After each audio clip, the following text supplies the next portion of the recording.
Refinancing a multifamily property is one of the most powerful ways of getting large sums of money.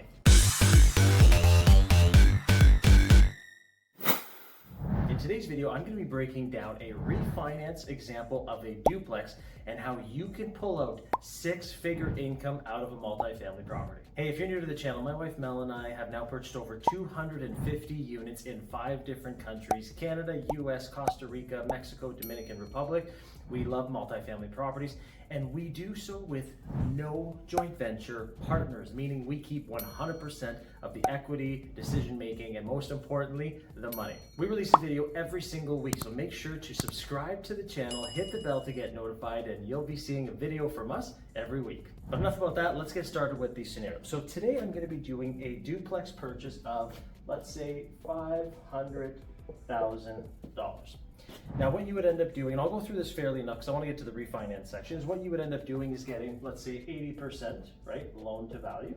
So they would give you an 80% mortgage on this purchase, which would be $400,000. Okay, so you got your mortgage, you bought a duplex, you might have put your own money down, which is not what Mel and I do. We use other people's money in creative financing, but for this scenario, let's just say you did. And now you've got a mortgage for $400,000. This isn't the most important part, I'm just laying the groundwork here.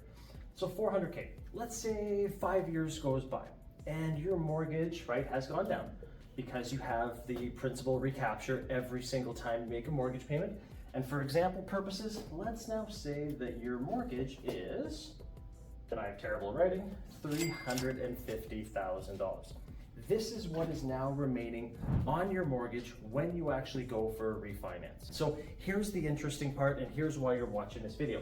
Hey, stop the video for a second. I wanted to talk to you about a turnkey income property provider that Mel and I have purchased properties for. Now listen up. If you are looking for a income property, then you don't have the time for it, I have a solution for you that I have invested in myself.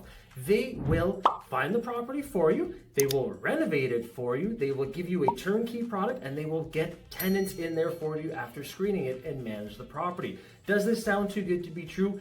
It is not. Click the link below, go check out this exclusive list, find your next turnkey income property, and book your free call with them so they can go through all the benefits of what they provide. And you'll be investing in properties just like Mel and I. Okay, enough excitement about this, let's get back to the episode. Now, you're gonna go to the financial institution. They will look at your mortgage balance. They'll see, okay, this is the remaining balance that you currently have, the current debt that you have on this property. I love debt, by the way.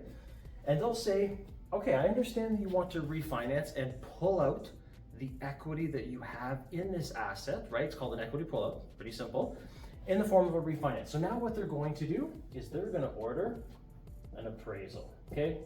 So the appraiser will visit the property, they'll look at certain things, and I've got other videos on this, but they'll look at certain things like, well, this is a duplex. What is your income? What are your expenses? They're going to look at the big ticket items. When was the last time you got the roof done? When was the last time you changed the plumbing? Is the electrical up to code? How do the windows look? What's your HVAC system like? All of these things will come into play when they do the appraisal, okay? Now in this scenario, again, I'm just making up numbers here. In this scenario, let's say your property is now worth $750,000, okay? $750K.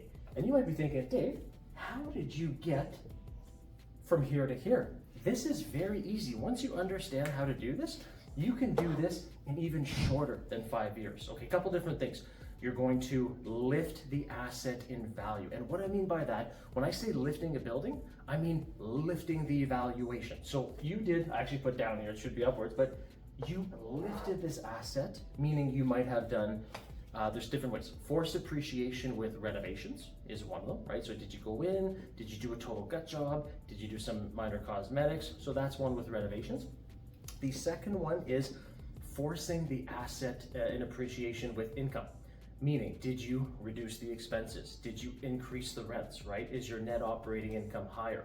That's a way of getting this lift as well. And the third one, which I do not bank on because no one can actually bank on this because no one can control it, market appreciation. You might be saying, well, Dave, I'm in a hot market. This can happen all day, every day because the market keeps skyrocketing. Well, the last few years have shown us that that is not always the case. So please do not bank on the third option there of market appreciation. That should almost be grading, okay? So this is definitely doable. So now you have a $750,000 appraisal, which the financial institution, they typically dictate who's going to do the appraisal, and they order it, and they want it made out to them so that they can use it for underwriting and risk assessment. Anyway, now that you have this new appraisal, the financial institution, for this example, let's say they give you 80% loan to value, right? LTV, another acronym you should be very comfortable with.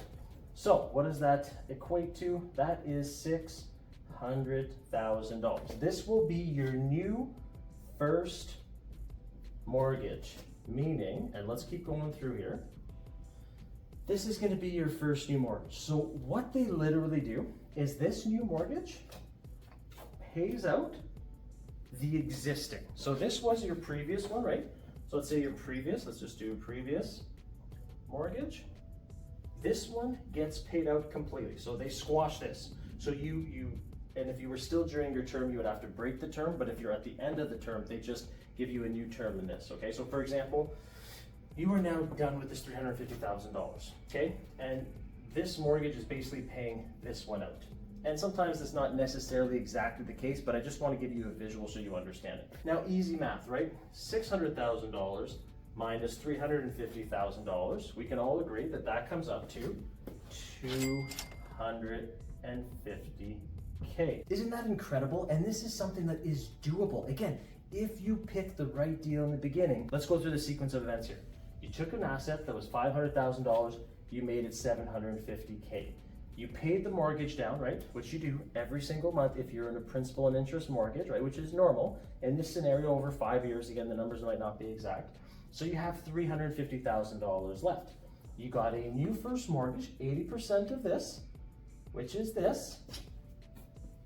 You guys see where I'm going? Which pays out the first mortgage, or is basically that's what you owe in debt. So the difference on your refinance, the difference between the $600,000 new mortgage and the $350K, boom, $250,000. That is what a refinance is. Mel and I do refinances all the time. The building I'm actually filming this video in, we purchased in 2020. I am already on my third refinance. Think about that, taking six-figure income out every single time while still generating cash flow every single month. So the moral of today is refinances are a huge part. Now, I did not talk about the most important thing. You're thinking, okay, Dave, that's awesome, $250K, depending if you're doing this in an LLC or a corporation or an LP or a holding company, that's all neither here nor there. We have other videos on structures, but you might be thinking, the tax man is gonna come looking for this, right? That's $250,000, that's a nice chunk of change. What's gonna happen with either in Canada, the CRA, or in the US, the IRS? They're gonna come looking for this, right? No, this is where the rich get wealthy. This is the power of real estate, because a refinance is a non-taxable event. And why is it a non-taxable event? Because the government says, yes, you got $250,000, which is amazing, right? I can't say that enough. I'm super excited. Hopefully you're picking up on my energy here. However, you still owe $600,000. Debt. Okay, I want to write this as big as I can, what's left on the board. Debt is king, and this is why. Debt is king. Mel and I owe tens of millions of dollars in debt, good debt, just like this, because debt is not taxable. Okay, listen to this. This is a pro tip. If you're going to take anything from this video, debt is not taxable. Once you understand that, the $600,000 that allowed me to leverage this $250K while still getting cash flow every single month. The cash flow I'm going to get taxed on. There's other ways, depreciation and other ways to make that go away. But this I am not. So this is the biggest thing to take away from the video. A refinance is debt, and debt is not taxable.